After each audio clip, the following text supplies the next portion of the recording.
Hello everybody, Captain Marty here, back from Manteo and the Pirates Cove Marina and the 23rd Annual Dare County Boat Builders Foundation Tournament. Well, boy, we had some weather to deal with. We got the tournament in. More about that at the end of today's segment. But we do have other things to talk about. Everybody's having to work hard. This is your July bite. And, the weather was much better today than it has been the last 2 or 3 days. It's better. Well, it was not too bad yesterday, but man, Thursday, Friday, Saturday during that tournament, it was not good. But I'll be back to bring you up to date, so don't go anywhere. Looking for the perfect Hatteras Island getaway? Stay at the Hatteras Island Inn in Buxton, where you're just minutes from the iconic Cape Hatteras Lighthouse and only a short walk from the beach. Relax by the seasonal outdoor pool, take in stunning lighthouse and island views from the observation tower, and enjoy comfortable accommodations year-round. Whether you're planning a summer beach vacation, a fishing trip, or a quiet off-season escape, Hatteras Island Inn puts you close to everything that makes the Outer Banks unforgettable. Book your stay at visitobx.com and experience the beauty of Hatteras Island today.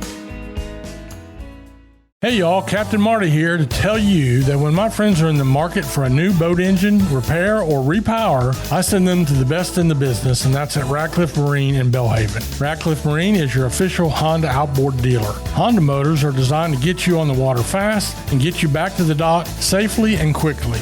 Ratcliffe Marine is best known as the largest repower center in North Carolina. So when you're in the market for a new motor or you need your Honda service, go to Ratcliffe Marine, 865 Highway 264, Belhaven. You'll notice that today's report is very similar on all fronts. The fleets at Hatteras and Oregon Inlet, very similar. The surf and pier report up and down, very similar. So bear with me on that a little bit. But the Hatteras fleet got out, a small fleet, not many boats fishing yesterday. They had continued to have very good blackfin tuna fishing, and they have caught quite a few dolphin down there in those catches. So that's good. There's been a scattered billfish, but really the billfish didn't let us down this week, especially when you think back that 10 days ago we had boats catching 10, 12, 14 sailfish a day, and it didn't happen in the tournament, but more about that later, as I said. They had a little bit of action on some cobia. There was some Spanish mackerel closer to shore, and it sounds to me like they scrapped a little bit, like they've been having to lately for that inshore fishery. Oregon Inlet, same kind of thing. They had a mixture of yellowfin tuna and blackfin tuna, and not very many numbers on the yellowfin tuna, but those guys have been waylaying the blackfins. The blackfins are much smaller. They're averaging 10 to 25 pounds, but those are some delectable loins that come out of those. All tuna, you get 4 loins out of them, and they're really, really tasty. I can tell you right now, if you got a fresh blackfin tuna loin caught today, same day, and marinated it up for 30 minutes or an hour in some Allegro, a little bit of Allegro, and a whole lot of zesty Italian salad dressing, throw that on the grill, put twice what you really want to eat on the grill. And why do you do that? Well, let me tell you why. So you're going to eat some fresh, and it's going to be delicious. Then you're going to take what's left off the grill, put it in your refrigerator, chill it overnight, and then make it into whatever you like for tuna salad the next day. Maybe onions, a little bit of Duke's mayonnaise. There's a North Carolina state law that says you can only use Duke's on tuna salad. So don't be in violation of the law. Use Duke's. And then I like some onions, pickle in mine. So anyway, but that's the way to do it. And it's way, way better than boiling it. And it is so far better than anything out of a can, which mostly what's in the can is what we cut up for bait around here, the skipjack tuna. We don't even eat them. And that's what you get primarily in a canned tuna. So go to the effort, go to the trouble, and cook a little extra. You'll be glad you did. The Oregon Inlet inshore fleet, I had no report on for yesterday, so I don't really know what they did. But it's been tough fishing for them. I did talk to Captain Ben Brown on the Miss Oregon Inlet at church yesterday, and he mentioned that it's a challenge right now. They're hitting some bottom fish, spot and croakers, some throwback flounders, throwback trout, things like that, a few bluefish.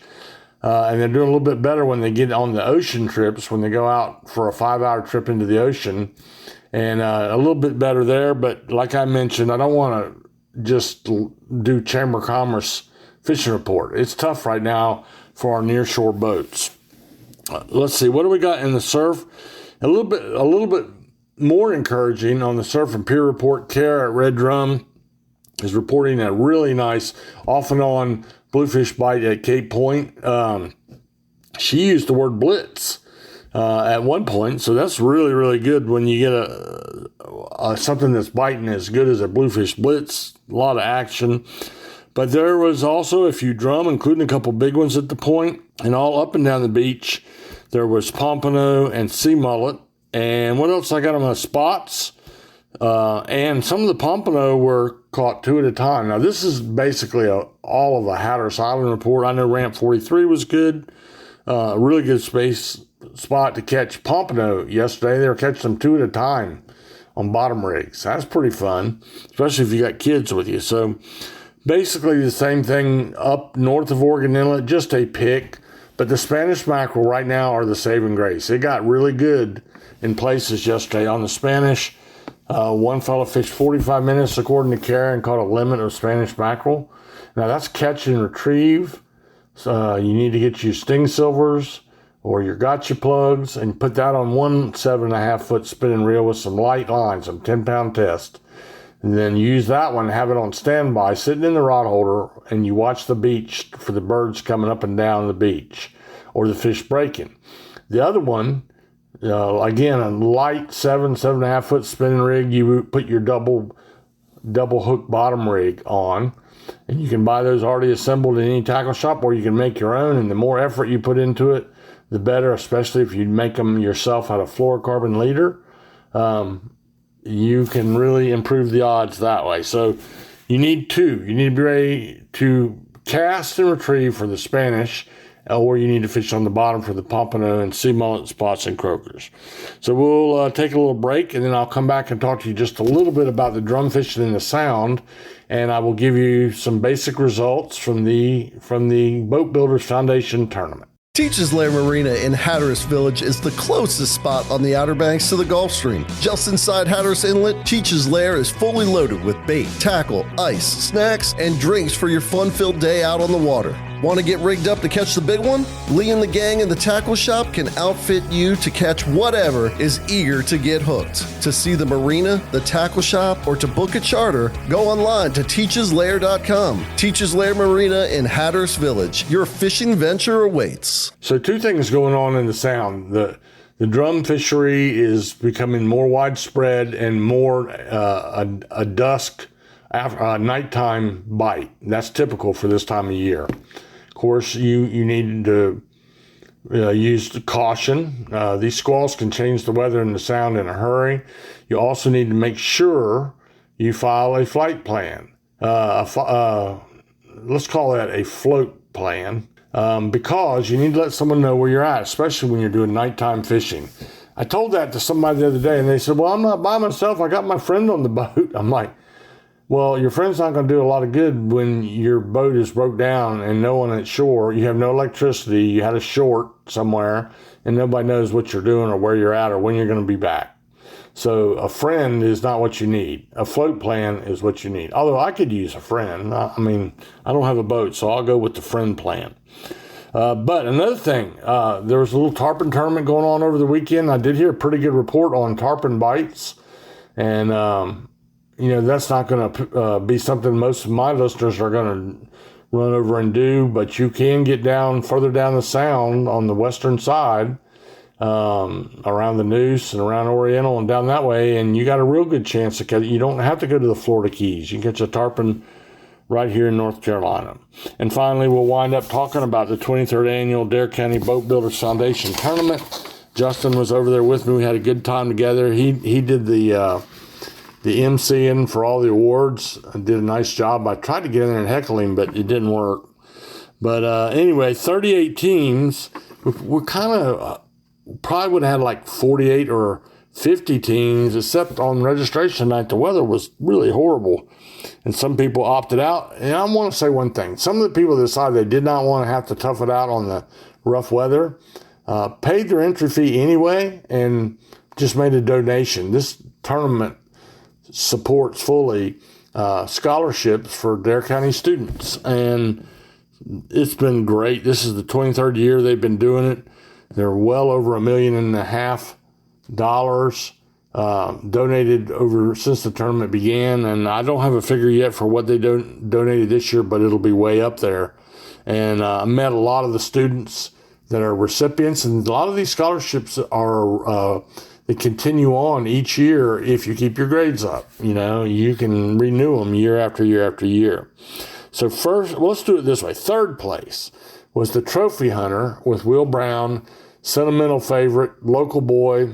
His father, Kenneth Brown, his grandfather, Billy Brown, that wrote the book Mullet Roar, was a longtime guide at Oregon Inlet. His great-grandfather, Acock Brown, the tourist person, the publicity guy that put the Outer Banks on the map. He needed one more bite, a sailfish or a white, just of the smaller species, to leapfrog from third to first. It just didn't happen. He ran out of time, but good going, Will, and the Trophy Hunter for third place. Second place boat was the Waymaker with 450 points. Now, the first two boats had the same points. The Waymaker is a 86-foot Merritt out of South Florida. The boat was built at Merritt Boat Works, one of the finest boat builders in the country, coming up here to compete with our local boat builders, but the boat is crewed, staffed, and owned by Manteo residents. And I'll get more into that in just a second, but they had second with 450 points. And then the Fender Bender won the tournament with 450 points. I got asked a lot about how that works. The first one to reach that total there of 450 points is the winner. On a tie, the tie is whoever got the total of tying points first. And so that's how that works. Ladies, and the top lady anglers were number one, Anna Petty on the Waymaker. I go to the gym with Anna, and she did really good. Congratulations, Anna, on that. This is the first tournament they fished. So they got second place overall. They got the top lady, Kristen Voyevich, Tom Krause's daughter, caught her first blue marlin. All the fishing she's done, she's never caught a blue marlin. She was one happy camper. I saw her down there. She finished the runner-up. And then Bailey Petty in third place. And finally, top junior angler was on the rigged up with Charles Haywood, charter boat, regular old charter boat, and that was Ryland Smith. So that is it. It's a wrap for this year. Next thing's coming up will be the ladies tournament, which is the Alice Kelly, and then the Pirates Cove Billfish tournament. I'll be there for all of that. You can follow along. That'll be in a couple weeks, and I'll keep you posted on that. Meanwhile, I hope you get a chance to enjoy your week on the Outer Banks if you're visiting. And for all of us that live here, we're already enjoying our time on the Outer Banks. So have a great day, and let the good Lord bless you richly.